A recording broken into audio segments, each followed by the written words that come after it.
Welcome in to Rover Sports, the podcast. It's pretty much the Rover Central podcast, and this is fun.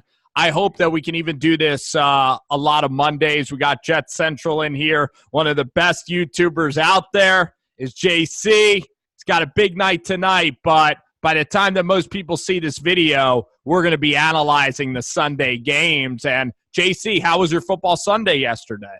Yeah, I mean, it was pretty good. Well, first and foremost, thanks for having me on. But, it was pretty good. Obviously, the Jets did not play. The Jets are playing tonight, so I'm really pumped up about that game.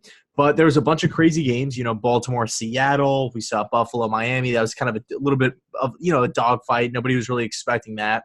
A couple more interesting games, Jacksonville, Cincinnati, and whatnot. I mean, how was your Sunday? Yeah, it was good. You picked out Jacksonville, Cincy, Buffalo, Miami. So you went down to like the Rust Belt to analyze those games. I had a good Sunday, man. I did. I had a very good Sunday. I liked a lot of the results. Let's start out with the two most interesting teams that I think me and you like following. And these are the teams of the future. And I think we found out a lot about the Lions and the Raiders on Sunday. What do you take away from those two teams and their performances? Well, Detroit, I'll start with Detroit. Obviously losing to Minnesota at home. It was tough. It was tough for sure. Because, Detroit, if you're a big Lions fan, you barely lose to the Chiefs. You got ripped off against Green Bay, completely ripped off by the refs. The refs bailed out Green Bay multiple times in that game. And even in the tie against Arizona, you could have made the argument that there were one or two plays away in that game from winning. So there's a really good chance that the Lions could be, have one loss on the season. But now they're 2-3-1 as opposed to whatever, 5-1 or 6-1 or whatever, it would be. So it's a tough pill to swallow for Detroit. They have a lot of pieces, especially on offense, but they just can't see. I still feel like they're a year away. And then as far as Oakland goes, we actually saw them make a trade today, shipping out Garyon Conley, former first-round pick, to Houston for a third-rounder. So is tomorrow the deadline, by the way? I don't think so. It could be. I'm not 100% sure. They got a third-rounder? Yes. That's really good work by the Raiders, and it must show you that either Mullen is coming around. There's a reason why the Raiders let him go, I think, because yesterday Darryl Worley had an abysmal game. Aaron Rodgers, they were wide open. The receivers were running wide open in their zones, and when you can't get pressure with four guys on Aaron Rodgers, and if Conley can't make it in Oakland, that was a Reggie McKenzie pick, then it just I like that from Oakland, getting a third-round pick again, and I like that they made that move. I think it's great. Yeah, so, now they're going to have 2 first-round picks. I think 2 third-round picks. You got Jonathan Abram coming back, and you still haven't hit free agency and stuff like that. So pretty exciting stuff for Oakland. I think they're an ascending team. I still think they're one of the better teams in the AFC. They still went out there and, they have some marquee wins. They have, 3 wins on the season? So it's not some horrible team that's going to be picking, a bottom 5 team in the league. I think Mayock's doing really well. I think Gruden's doing really well. Derek Carr is kind of iffy. I think you kind of know what he is at this point. He's going to go in there. He's going to complete a lot of passes, but you're never really going to stretch the field. Can he really put the team on his back at a 2-minute drive? If the team is depleted, can Derek Carr get the job done? We don't really know. We don't really think so. But I still think he's a solid veteran quarterback that's going to be a great mentor for whoever comes in if they do, decide to draft a new rookie quarterback. But what do you say? I actually like Derek Carr a lot more than you're actually alluding to. And I was a guy 3 weeks ago that, was saying punt Derek Carr. Like after the Vikings game, that was about as low of the low for the franchise in totality. But he played well against the Bears. The Colts played really well. And then what was the other game they won? The Broncos. So in all the wins, he's playing well. And then yesterday, JC, he has that freak play where he doesn't have the biggest hands in the world where the ball goes over the pylon. Like that really could have helped him yesterday. He had a red zone interception, but that was when they were down so much. And I still think yesterday he was like 21 for 27 for like 300 yards. And I think he played great yesterday. And I'll tell you, Darren Waller Darren Waller's a beast. Foster Moreau is great. And Derek Carr, like, I think he could still do the 2-minute drill. And I still think Carr is the quarterback of the future clearly in Oakland. I really think so, because when you look at the NFL, there's so many teams that have iffy quarterback situations, like even Atlanta, even the Chargers are kind of entering into that phase. They're going to enter into it. The Steelers and Tennessee. I think Carr, the point is that a lot of teams are looking for quarterbacks. And I think that if the Raiders stay with picking defense, they can build a monster. So I'm completely with you, man. I mean, it's all upside at this point. And Mayock's great. Gruden's great. About the Lions, I just think the Lions too, JC, like, I just think that they're exhausted and they're gassed out. Like, that's what it looked like with their defense when Kirk Cousins was just, shredding it on them. And a lot of teams, like, they jump out of the gate and they kind of like jump out too quickly out of the gate. And I feel that the Lions just don't have any gas left in the tank, kind of. And it's inexperience from Patricia. He doesn't know how to manage a team, because you have to peak in late December or January if you want to be an elite team or be a championship team. I feel like they peaked in September and now they're just running on fumes because their training camp is just so damn hard. Yeah, and they started off the season with a bunch of tough games. I mean, Green Bay, Minnesota, who else? Kansas City.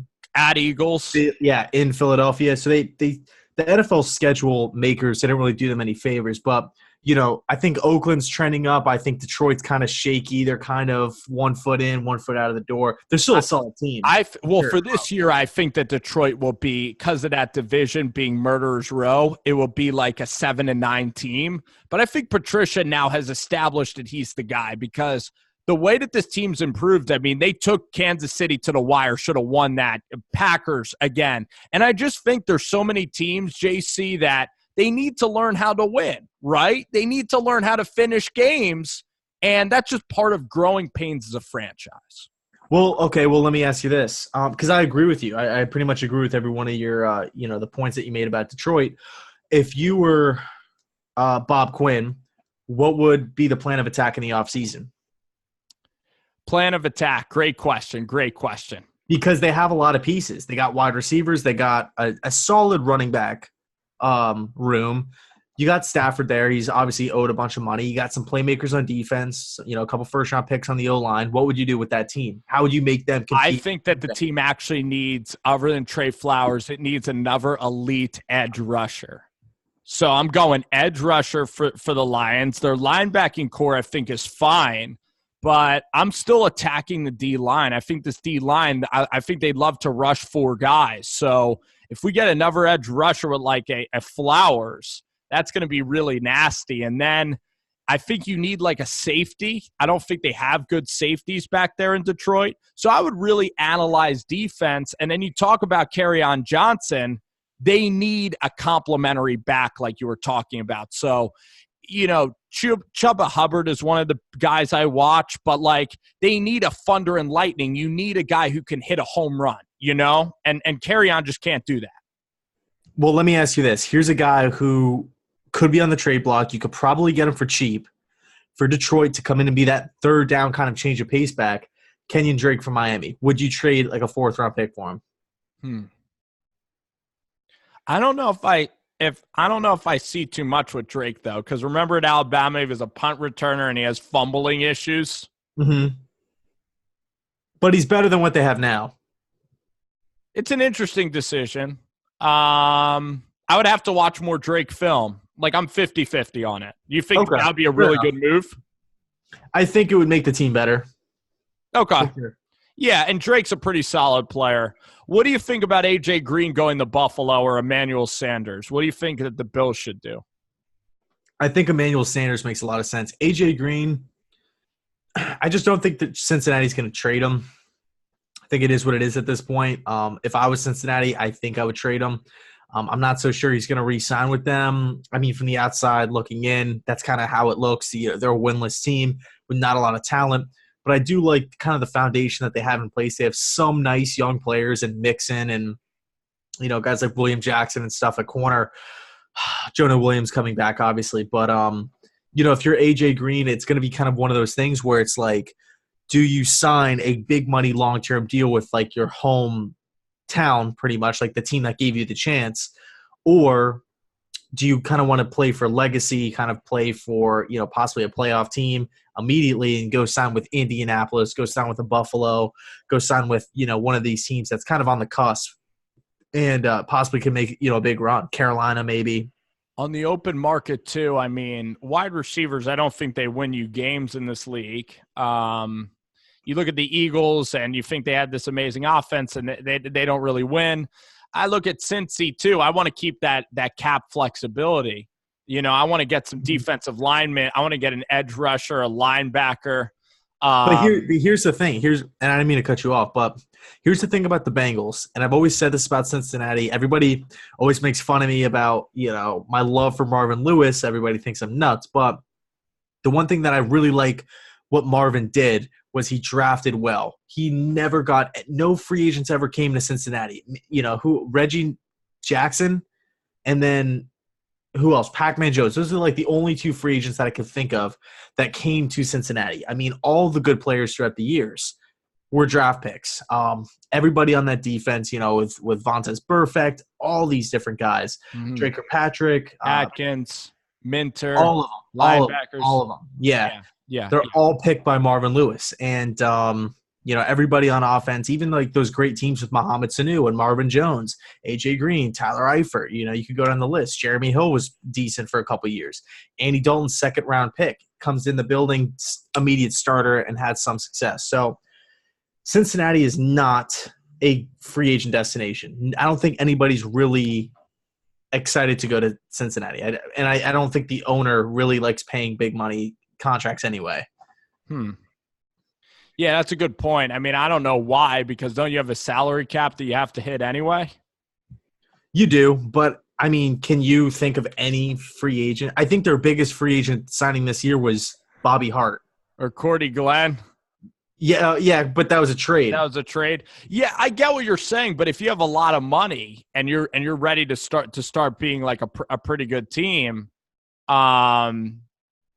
I don't know. Eventually, you're going to have to sign some. Like, look at Detroit. They signed, like, Amendola. They also got Trey Flowers, because money talks. And you do have to have an owner, I guess, that spends that kind of money. And A.J. Green's an interesting case because I don't think A.J. Green is really – I think he's on the downside of his career. So I'd only pay him, like, $12 million a year. I still love AJ. I still think he's a really good player, but I think he's starting to kind of trend down a little bit. If I'm Cincinnati, I'm seeing what I could get for him. Now, I'm not saying I'd flip him for some lowball offer, like a third-round pick. I'm not doing that. If Buffalo offers me like a first-round pick or, second. I don't know about a second because if Buffalo makes the playoffs, their second-round pick is not going to be high. Yeah. It's almost going to be like trading for but then if you don't resign him anyway, I mean, I think A.J. Green is likely going to bounce to a place where he's going to make, a little bit more money. I just think that there's going to be a team that's going to do it. So I would do the second round pick. Yeah, I mean, it makes sense. But Zach Taylor, here's the thing, though. I'm sorry to interrupt. Zach Taylor said that he wasn't going to trade AJ Green. And the great thing about AJ Green is that he's the ultimate non-diva wide receiver in the years of the modern NFL of diva players. And if AJ stays and becomes a legacy like Larry Fitz, for Zach Taylor, it makes a lot of sense, actually. And if I was Taylor, I'd be pumped about having Green there because if Dalton leaves, you need a foundational veteran, Yeah, and I think it also kind of speaks volumes about Taylor's ability to keep a guy in-house. I mean, you're basically saying, hey, you're keeping arguably a top 5 wide receiver re-signing with a winless team that's, has really nothing on the offensive line outside of Cordy Glenn and Jonah Williams, but a team that's just wrecked of talent, and you're able to retain him in Cincinnati. It's not like you're in New York or L.A. or Miami. You're able to keep him in Cincinnati. I think that speaks volumes about Taylor. Other than the Steelers game, this Bengals team is like holding teams down defensively. Like the Jaguars only got to like 24 yesterday. The Ravens, who just beat Seattle, beat them 20-10. So when they get their quarterback up, I think it's going to be so exciting when they get Justin Herbert. How good is this defense, though, long-term? Because you talk about Kirkpatrick and Kevin Minter and Geno Atkins, and these guys are getting old, though. So when Herbert enters in, you got to have a stout defense. How stout can their defense be in the coming years? You make a good point with a lot of the veterans that they have on the team, because they do have a bunch of veterans. They have a bunch of older players that are kind of just hanging out. But they also have some nice young players too, like Andrew Billings. Sam Hubbard is one of the guys coming out of Ohio State. I'm shocked that he fell, that low in the draft. Lawson. Carl Lawson out of Auburn. They have these sneaky guys that kind of were talked about as first-round picks, but on draft day fell to round 2, round 3, round 4. I like the direction that Cincinnati's going. I think you got to give them – I want to say in 2 years this can be a playoff team. If they keep everything, if everything goes well, because I think they're going to get Justin Herbert for sure. Whether they finish 1 or 2, Justin Herbert will be a Bengal. Everybody makes fun of the Sean McVay tree. They say this: if you had dinner with Sean McVay, you got a job. If you saw him at a cafe, if you live within 100 miles of McVay, and they talk about how these offensive coaches are all not going to work. And guess what? Matt LaFleur in Tennessee with Mariota actually looks so much better than Arthur Smith, and he's the front runner now for Coach of the Year. So I got to give you Central. I got to give you a couple rounds of applause for some of your predictions. The Green Bay Packers I think that's a huge winner for you. You said LaFleur was going to go there and be special. Now this team is hitting its stride. They've kind of won ugly, and now they're hitting their stride. And Aaron Rodgers is an MVP type of candidate with the performance yesterday.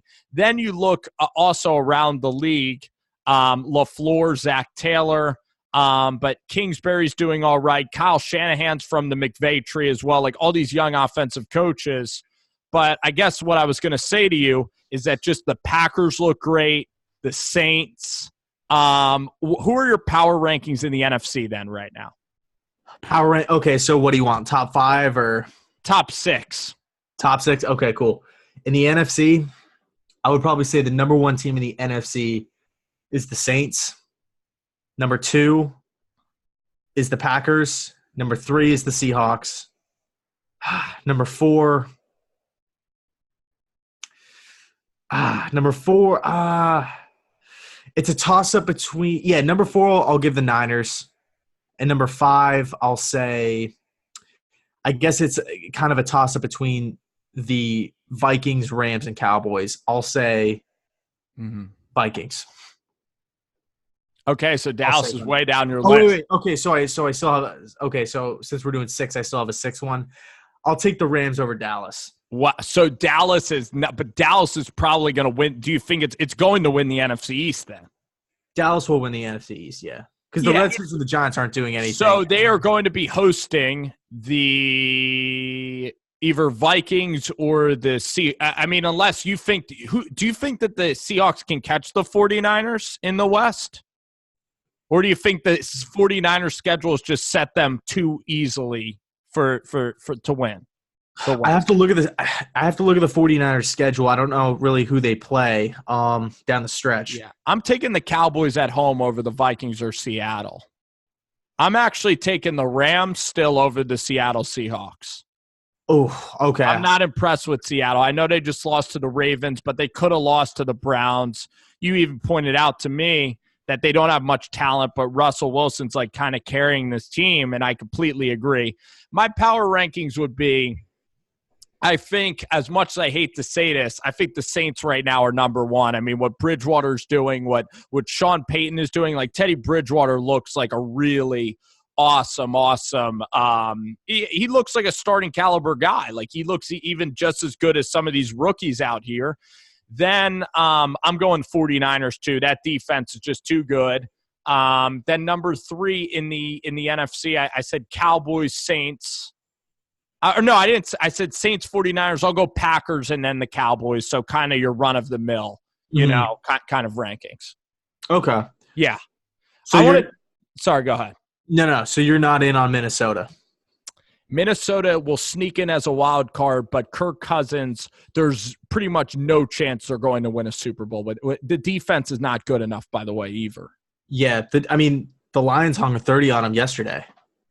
And Cousins, here's the thing about Cousins, there's only one team, there's only 2 teams that make the Super Bowl, and you could do a lot worse than Kirk Cousins, and he's kind of having this revival where he's like a top 11, 12 quarterback, and that's pretty damn good, he's playing well. He's not an elite level playoff guy, but I mean, he's still good enough to get you maybe to the divisional round, so he's not terrible.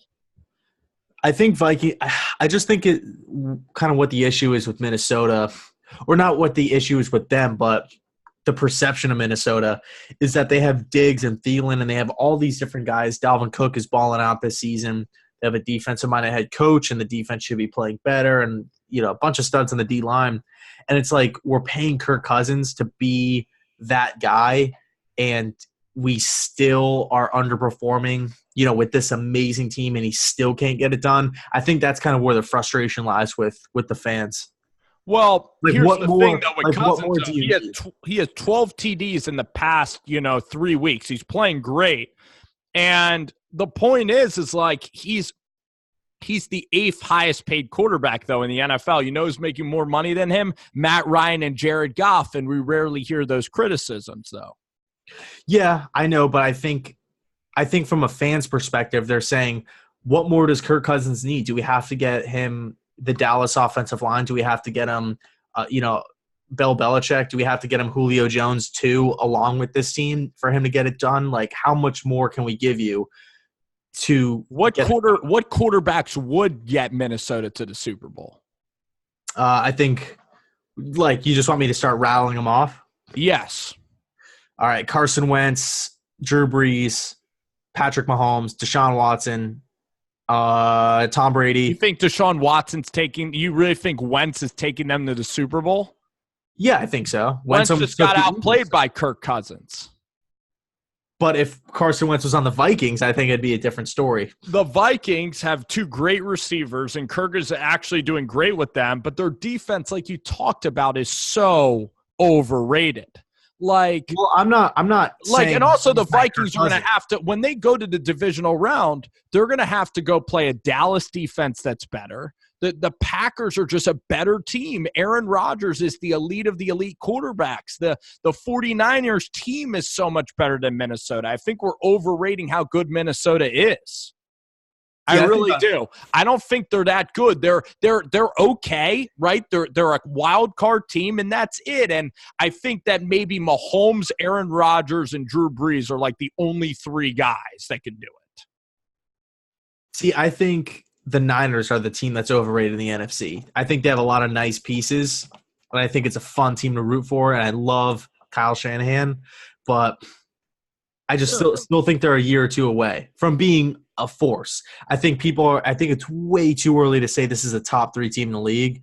People keep on listing them at 2, 2-1, 2-1, 3-2. It's crazy talk. I don't get it. Yes, they're undefeated, but they haven't really – they had the Rams win. That's a tremendous win. Not taking anything away from that win. But, the Redskins, the Steelers with no Big Ben, I'm just not sold on San Fran right now. They're a good team. They're a good team. They're a top 10 team. But they haven't really faced any sort of adversity at all. All right. So I want to nail this down because this is a good natural debate that me and you can have, And I just for the view, for the listener, for the viewer, I like the Niners. I'm rooting for them to ball out. I love DeForest Buckner. He's one of my favorite players in the league. I want them to do well. All I'm saying is they're not a top 3 team right now. Okay. I'm going to argue this, and this is perfect because actually I think I'm actually maybe taking the public's point of view, but I really appreciate the take. I really love the honesty here, and I'm going to try to make my argument why I love this Niners team long term. I think that their running game is actually brilliant with Matt Breida, Tevin Coleman. But the reason I love this team is that actually last year they were a very good team, but somehow this Jimmy Garoppolo injury, if he stays healthy for like 4 years, getting Nick Bosa as a transcendent, like potential guy who could go to Canton. He's playing out of his mind. That defensive line, you have Buckner. You have even Solomon can't even start on that D line. It's Armstead, it's Buckner, and then D Ford is a monster. Fred Warner is a huge hit. Quan Alexander, Dre Greenlaw. Then in the back end, you have Tart, Sherman, and Witherspoon. I think it's the best defense in the NFL, the best defense. And then on the offensive side, you have a quarterback that can engineer an offense that doesn't take sacks, that's 12-2, has a quick release. You have Kyle Shanahan, who knows how to manage a game. Richard Sherman's a champion. Robert Sala's out of his mind. I would be shocked, honestly. My prediction is that the 49ers get a bye, and then the 49ers are hosting a game to get to the NFC Championship in Levi Stadium. I think the 49ers are going at least to the NFC Championship. So that's kind of how I view this team. I think they're ready right now to compete for Super Bowls and late playoff run. I mean, yeah, they're going to really have to F things up to not make the not make the playoffs at this point. Right, but you're kind of saying actually your prediction is that probably not a first round bye, correct? And they fizzle out in the first round would be kind of your prediction right now. Yeah, I'm thinking like 9-7, 10-6 is what. Okay, I love it. I mean, Okay. So here we go. The teams that they have to play, the remaining games that remaining teams that they have to play against at the Saints. Tough game. They got to go to Baltimore. They got to go to they got to play Seattle twice, right? One at home, one away, obviously. Yeah. They also have to play against the Rams and against the Packers. Home against the Packers. Well, they have a Cardinals game coming up. Yeah, they got two Cardinals games. Two Cardinals game. This Panthers game will be good too. Can't wait to see this game. Not an automatic win though. What? I said it's not an automatic win. No. Carolina's interesting. Carolina is playing some good ball. We're both. I know they should have been in our top six. Gosh, I almost want to take Carolina and put them in like Minnesota's place almost. Well, we'll see how Carolina is like week 12. We'll have an idea. Yeah, Kyle Allen. But this 49ers debate is great. I love it. All right, what teams then? Okay, give us another like kind of hot take on a team that people like a lot or don't like a lot that you think is different than most people. I'm curious to see these takes now. I'm trying to think. I want to branch out. I think nobody's talking about Indianapolis. I think Indianapolis is they'll finish 2 or 3 in the AFC, 2 seed or 3 seed. Yeah, physical team. I think people want Houston to win that division, and they want Houston to do well because everybody loves Watson, and nobody wants to give the crown or give the credit to Indy because they're not exciting. It's Jacoby Brissett. It's not Andrew Luck. It's Frank Reich. The second guy. It wasn't McDaniels. He was like, the second option that just so happens to be good. They don't really do anything exciting. They're not. Throwing no-look passes. They're not having guys, throw for 6 touchdown passes like Aaron Rodgers, and it's not some spectacle like it's the Saints or anything like that. They're a well-coached team. They have solid players all around. They don't have really any superstars, but they have their worst players like a C+. But then again, their best players like a B, so they don't have the mega the superstars. That's why I feel like they should make a play for an AJ Green. If they call up the Bengals and they say, hey, look, we'll give you our first-round pick for AJ, if I'm Cincinnati, I would be inclined to do that. Finally get the Colts? Yes. I think the Colts are fine how they are. I think that they're a very good team. Adding AJ or Emmanuel Sanders would open up that offense. And remember, they have around like $90 million in space. But I don't think they like wide receivers, and I think that their wide receivers are just good. I think their wide receivers are fine. I know that they have T.Y. Hilton, right? Mm-hmm. Then you have Eric Ebron who's playing well, and they don't value the wide receiver position. So I'm fine, I think, with them not. I don't know if that's their problem necessarily. I have to watch more Colts games, but A.J. Green could help them out. I'll give you that. A.J. Green could help them. Well, I'm not necessarily saying that like they need help at wide receiver and that's what's going to hold them back. All I'm saying is what's the kind of the weakest area of the team. Now let's go out and add possibly a top 6, top 7 wide receiver to this team to all of a sudden make defensive coordinators think and account for Green on the outside. Yeah. I got to give you credit for Jacoby Brissett. Like he's definitely a good enough player to like start and win this division. I mean, they lost to like the Raiders. They're a tad still inconsistent. I think that who are their other losses on the schedule? I got to go back and look at the Colts schedule. I'll do it right now. I mean, all I know is that they beat the Chiefs and then they beat the Texans, the hot team that everybody is obsessed with. So I'm really liking where Indianapolis is going. And Funchess, he was out. I think he's out for the whole entire season. So let's check it out. So they got 4-2. They lost their opening game. I got to see what their opening game was again. San Diego. Oh yeah. But that was a different Chargers team. Mm-hmm. Oh, so now they host the Broncos at home. They go to the Steelers. That's going to be a tough game. I'm not quitting on the Steelers. See, I'm looking at the schedule right now. Buccaneers win, Dolphins win, Jaguars win. They'll beat Denver. So they could get really hot. They got to go to New Orleans. That'll probably be a loss. Carolina's coming to town. That'll be a loss. That'll be a tough one. Wow, they got a chance. You're right on with this one, man. And guess what? I think that the Texans are sort of like the Seahawks. I don't think their roster's that great. Their defense is not good. They're a stale, older team. They had their window. They didn't have their quarterback when Watt and those guys were healthy. I can't name too many great players on the Texans anymore. I really can't. I mean, they have Cunningham. They're drafting a lot of safeties and cornerbacks. It's all patchwork, and it's pretty much Deshaun Watson in this offense, and Deshaun's having a lot of success, and they're just inconsistent, the Houston Texans. They are. Bill O'Brien. So I'm with you. I like the Colts. Now, here's another kind of hot take. I think Ryan Tannehill, I'm excited to see how Tannehill does. I thought he played spectacularly yesterday.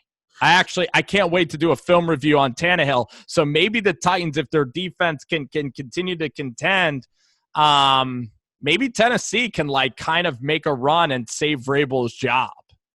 That'd be cool. That'd be exciting. I mean, I like that I like Tennessee. But Tannehill's just so good. Like maybe Tannehill can he's 6'4". He has the ability to do it. It's just his drops are too long. And I guess I have to get really into the film room to kind of show you. But it's also his personality. He's just very up and down, And in Miami, he was kind of immature at times. And yeah, it's just kind of refreshing to see him at a new spot, with that adversity. Yeah, Tannehill's always been a guy with mobility. He's always been a guy that, has a solid arm. It's not the best, but it's not the worst by any means. Really good at those intermediate plays or those intermediate crossing routes, those 15-yard plays. Getting the ball out's always kind of been an issue for Tannehill. He has the talent. It's just a matter of he hasn't really played QB for that long. I think sitting on the bench early this season has helped him tremendously. Because remember, at A&M, he wasn't the quarterback. He was wide receiver for a little bit. I think he only had one season as quarterback, correct, or two? At A&M? I think it was 1 or 2. You're right. He was a wide receiver under Sherman. Yeah, and if this guy was a stud quarterback in high school and got the coaching and went to one of these schools and just kind of developed, I think he'd be a lot farther along. Same kind of with Mitch Trubisky. I wouldn't give up on Mitch just yet either. I know there's kind of a witch hunt in Chicago. Everybody wants to get him out of town, but I think Mitch is he hasn't played QB for that long. I think you got to kind of roll with the punches and make your decision in 2 years or 3 years. Yeah. Now here's the thing about Trubisky is that he's not too decisive when looking at the field. He's not letting it rip at all. And it's a shame because, the fact is when you have a really good defense, you almost like have to win games. You're going to get labeled like kind of Josh Allen is in Buffalo as like holding the team back, just like your Kirk Cousins sort of thing earlier. But you have Allen Robinson. The play calling is just bad this year. There's no running of the football. I think Trubisky has a world of talent. I think he could throw the ball long. I think that he's mobile. And it's just been like a tough schedule. And I think that he's just letting like the outside noise really creep into him. And this is just brutal. I agree. Like you're going to have growing pains in the NFL. And I think he'll figure it out too. But here's an interesting point is like, if Nick Foles is available via trade, would you pull that trigger for this year if you're Chicago? Like a third-round pick for Nick Foles. I wouldn't do it. I would much rather go out and try to get – because remember, Foles is on a mega deal. He's like getting $20 million? Yeah, if I'm Chicago, I would much rather trade for a Mariota, trade for a Josh Rosen, a guy that you can get that's like kind of – everybody's kind of looking the other way, and you could probably get one of those guys for a lot cheaper. And then if you get them, they could be the answer, and you don't have to just shell out millions upon millions of dollars. I like Foles. Mitch Trubisky just needs to let it loose maybe deeper down the field. Now, the Saints, he didn't have a lot of time. And I also think that Vic Fangio, like, really hurts this team because I don't think Eddie Jackson in this defense is as dominant as last year. I mean, even the Raiders moved the ball up and down on this team, Yeah, and so, I mean, 2018 was 2018. It's, the league's kind of figuring out Nagy and Pagano's not Vic Fangio. Yeah, and but I mean, it's a tough thing to do to kind of replicate, dominant season after dominant season. Not everybody is, the early 2000s Ravens or, that little stretch of Seattle. Right. We see these great defenses and stuff like that, and we kind of take them for granted. Even Jacksonville a couple years ago with Bortles, like he kind of held the team back. Man, that was an exciting win yesterday, Central. The Ravens going to Seattle, getting a tough win. You look at the AFC North, I think the Steelers are still alive. The Colts, you make a great point about. But the Colts, like, I wonder if they play the Patriots because I think the Colts are missing, what? They don't? I'll tell you what the Colts are missing, JC. I think they're missing a defense that's, like, incredible at turning the ball over. That's what I think they're missing. They need that. If they get that monster pass rush like kind of San Francisco has in my mind, that's what they're missing, a dynamic pass rusher. Yeah, I mean, I still like a lot of their pieces on defense.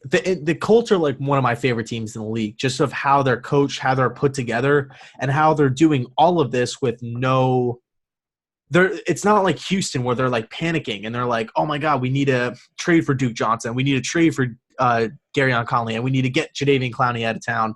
And they're just like let's go get Laramie Tunsil. And it's just like constantly a rotating door at all these different positions.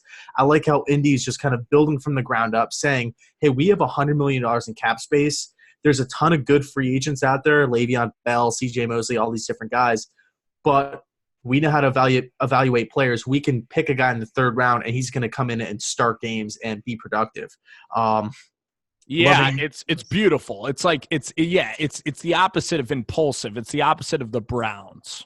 Yeah, exactly. And I think in today's game where everybody overreacts so much. I mean, literally, you could turn on the TV if the Cowboys win, and they're talking about the Cowboys going to the Super Bowl. And you turn on the TV a week after a day after the Cowboys lost, and they're saying that Jason Garrett needs to be fired, Dak Prescott isn't worth the contract, what's going on with the offensive line, this and that. So I think with the Colts, it's really refreshing just to see a team just kind of say, hey, we're the Colts. We have a great offensive line. We have a young quarterback that's mobile. Let's just get the football out of his hands and play some solid defense. Everything is fundamentally sound, and it's just a well-oiled machine. Kind of like you see with the Patriots defense. Like they could just shovel players in like, okay, let's just put a random sixth rounder in there. And all of a sudden he's like a productive player. Yeah, you're so right. And they're like the small market, homegrown Yeah. team. And I also like that, like you talked about like Emmanuel Sanders and AJ Green, but they won't even take, I like how they're very selective. Like they won't take a guy that they'll never touch, like a Jalen Ramsey personality. They Yeah. value character so much. And that's why I was saying like AJ Green would be a great fit, because it's not like Odell Beckham where he's going to come in and pout and throw a tantrum on the sidelines. AJ Green will come in and they don't have to worry about him going out on, the night before a game or freaking out in the quarterback or. But you know what's so special, though? I love that they don't have any of those star players. And, even yesterday I was talking to a friend and I said, like, the Colts, like, their coaches are just getting the most out of this roster.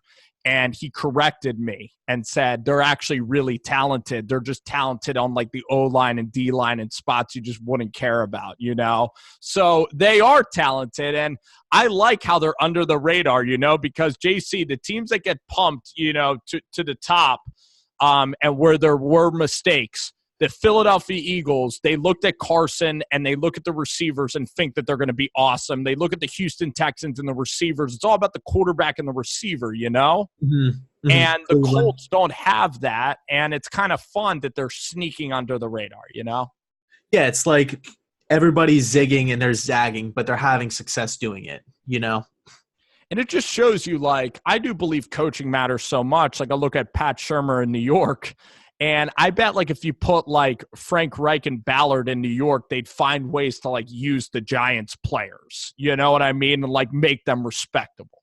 I just think coaching really matters. It does. It does. I mean, Frank Reich – and it's crazy, too, because, like, looking back at the Eagles Super Bowl year with DeFilippo, Frank Reich, Doug Peterson, I mean, what an offensive room that was. That's some serious – think about all those guys in one room. I also think Press Taylor was in that – or no, Press Taylor was the year after. But no, he was there on that team. Was he? Yeah. But I'll tell you what, like, you could crap on Chase Daniels for how he plays. Like, in a quarterback room, I think he's pretty damn valuable. Yeah, same with like a McCown, Exactly. Yeah, and now we're seeing, like, is it Frank Reich or is it the Philadelphia Eagles? But JC, man, it was fun. I'm even going to roadmap some topics for us next time. And tonight is going to be an absolute blast because I just can't wait to see Sam Darnold against an elite defense, man. I just can't. I'm so excited for this game tonight. I really am. Yeah, it's funny, you just mentioned the Jets offense.